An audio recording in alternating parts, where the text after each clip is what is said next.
जय हिंद प्यारे साथियों, स्वागत करता हूं आप सभी के अपने यूट्यूब चैनल टारगेट एग्जाम पास पर। साथियों, आज हम लोग देखेंगे ज्योग्राफी के 30 महत्वपूर्ण क्वेश्चन के बारे में जो एग्जाम में बार बार रिपीट होते हैं। वही प्रश्न मैंने लिया है दोस्तों, इसलिए एक भी प्रश्न को मिस नहीं कीजिएगा। वीडियो को शुरू से लेकर अंत तक बहुत ही ध्यानपूर्वक देखिएगा दोस्तों, और पूरा जरूर देखिएगा दोस्तों। और जितने भी क्वेश्चन बताएंगे सभी को याद करते चलिएगा दोस्तों। इस वीडियो को पूरा देख लेने के बाद ज्योग्राफी से एक भी सवाल आपके एग्जाम में नहीं छूटेंगे, तो इसीलिए बहुत ही ध्यानपूर्वक देखिएगा दोस्तों। तो चलिए स्टार्ट करते हैं आपके फर्स्ट क्वेश्चन से। आपका फर्स्ट क्वेश्चन कर रहा है, यूरोपवासी किस ग्रह की पूजा देवी के रूप में करते थे। भाई जो यूरोपवासी थे वह किस ग्रह को पूजा देवी के रूप में करते थे। तो इसका राइट आंसर हो जाएगा शुक्र को, ऑप्शन नंबर सी, शुक्र को। अगला सवाल है आपका, पृथ्वी की उपसौर स्थिति किस महीने में होती है। पृथ्वी की उपसौर स्थिति किस महीने में होते हैं, तो वह जनवरी महीने में होते हैं। ऑप्शन नंबर ए इसका राइट हो जाएगा, जनवरी। अगला सवाल कर रहा है, पृथ्वी की सबसे ऊपरी परत के लिए सर्वप्रथम सियाल शब्द का प्रयोग किसने किया। मोस्ट इंपॉर्टेंट क्वेश्चन है। पृथ्वी की सबसे ऊपरी परत के लिए सर्वप्रथम सियाल शब्द का प्रयोग किसने किया। तो इसका राइट आंसर हो जाएगा option number A, Suez. Option number A हो जाएगा। अगला सवाल कर रहा है, पृथ्वी के किस भाग में निकेल और लोहा की प्रधानता है। बताइए, पृथ्वी के किस भाग में निकेल और लोहा की प्रधानता है। तो इसका राइट आंसर हो जाएगा नीफे में। नीफे में जो है दोस्तों, निकेल और लोहा दोनों का प्रधानता है। किसमें? नीफे में।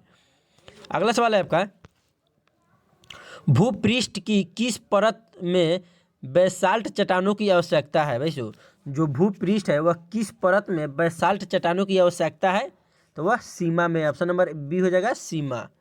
अगला सवाल कर रहा है आपका, पृथ्वी की आंतरिक संरचना के संबंध में महत्वपूर्ण जानकारी का स्रोत क्या है।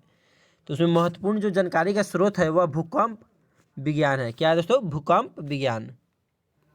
अगला सवाल कर रहा है आपका, पृथ्वी के कुल द्रव्यमान का लगभग कितना प्रतिशत मेटल पाया जाता है। पृथ्वी के कुल द्रव्यमान का लगभग कितना प्रतिशत मेटल पाया जाता है। तो इसका सही जवाब हो जाएगा 68% दोस्तों, मेटल पाया जाता है। कितना? 68%। अगला सवाल है, स्थल मंडल का विस्तार कितने किलोमीटर की गहराई तक है। बताइए, जो स्थल मंडल का विस्तार है वह कितने किलोमीटर गहराई तक है। तो इसका सही जवाब हो जाएगा 100 किलोमीटर गहराई तक है स्थल मंडल का विस्तार। अगला सवाल है आपका, पृथ्वी के भूप्रपटी में कौन सा तत्व प्रचुर मात्रा में पाया जाता है। भाई जो पृथ्वी के भूप्रपटी है उसमें कौन सा जो तत्व है वह बहुत ही ज़्यादा मात्रा में पाया जाता है, यानी प्रचुर मात्रा में। तो इसका सही जवाब हो जाएगा एल्यूमिनियम दोस्तों, बहुत ही प्रचुर मात्रा में भूप्रपटी पर पाया जाता है।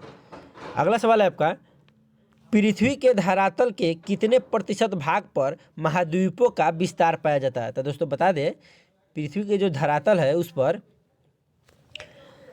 29.2% दोस्तों महाद्वीपों का विस्तार है। कितना? 29.2%। Option number C. अगला सवाल है, पृथ्वी ग्रह की संरचना में परावार के नीचे क्रोड निम्नलिखित में से किस एक से बना है। भाई किस एक से बना है, तो वह लोहा से बना है दोस्तों। ऑप्शन नंबर ए हो जाएगा, लोहा।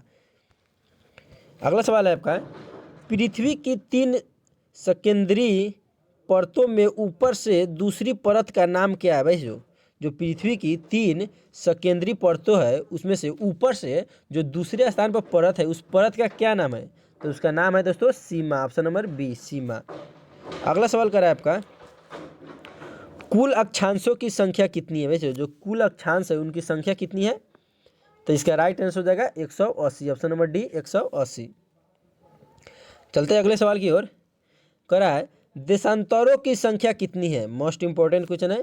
अक्षांश के पूछेगा तो 180 और देशांतर के पूछेगा तो कितना होगा दोस्तों, 360। ध्यान रखिएगा दोस्तों, अक्षांश पूछेगा तो 180 और देशांतर पूछेगा तो 360 बताइएगा।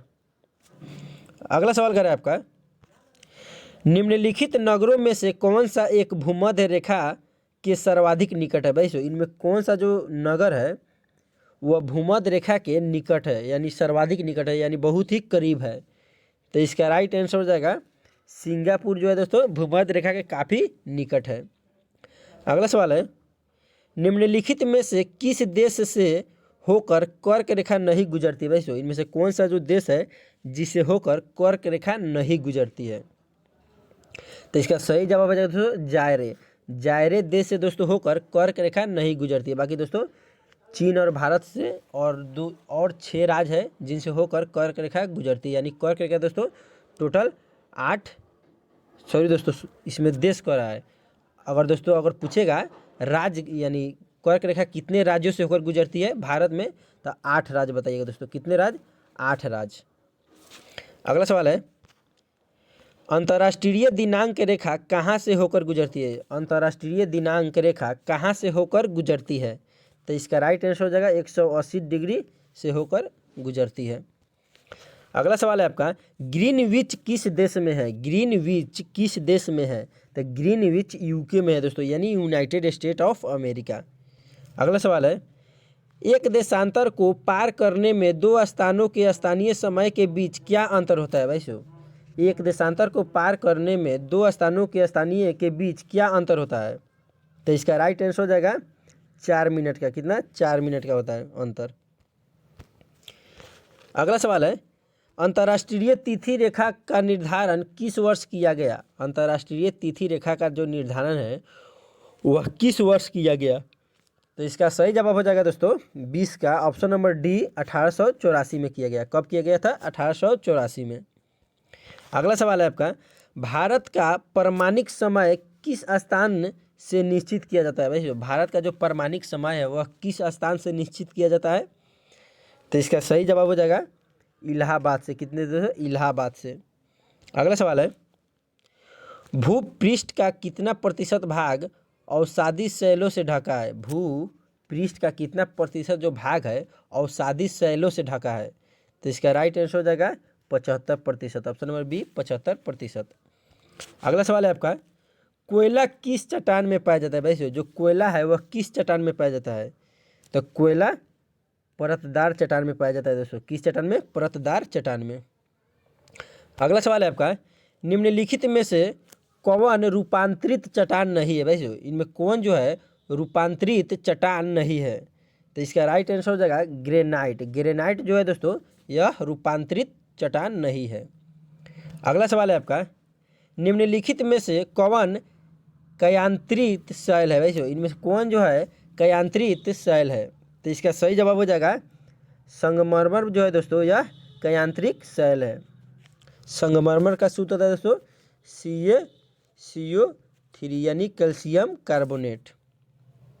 अगला सवाल है, विश्व का सबसे ऊंचा पर्वत शिखर कहाँ स्थित है? विश्व का सबसे ऊंचा पर्वत शिखर कहाँ स्थित है? तो इसका सही जवाब हो जाएगा दोस्तों नेपाल में स्थित है। कहाँ? नेपाल में।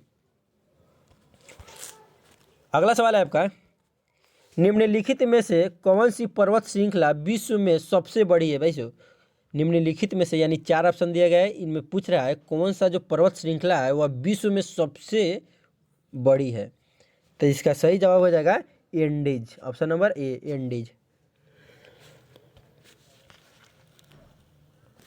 अगला सवाल कर रहा है आपका, संसार का सर्वाधिक सक्रिय ज्वालामुखी है? संसार का सर्वाधिक सक्रिय ज्वालामुखी कौन सी है दोस्तों?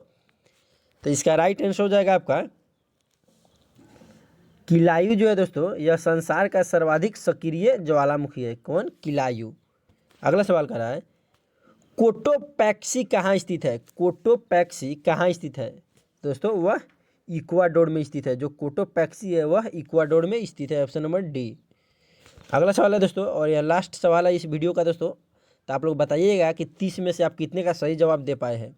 कह रहा है, वायुमंडल में नाइट्रोजन की प्रतिशत है? वायुमंडल में नाइट्रोजन की कितना प्रतिशत है दोस्तों?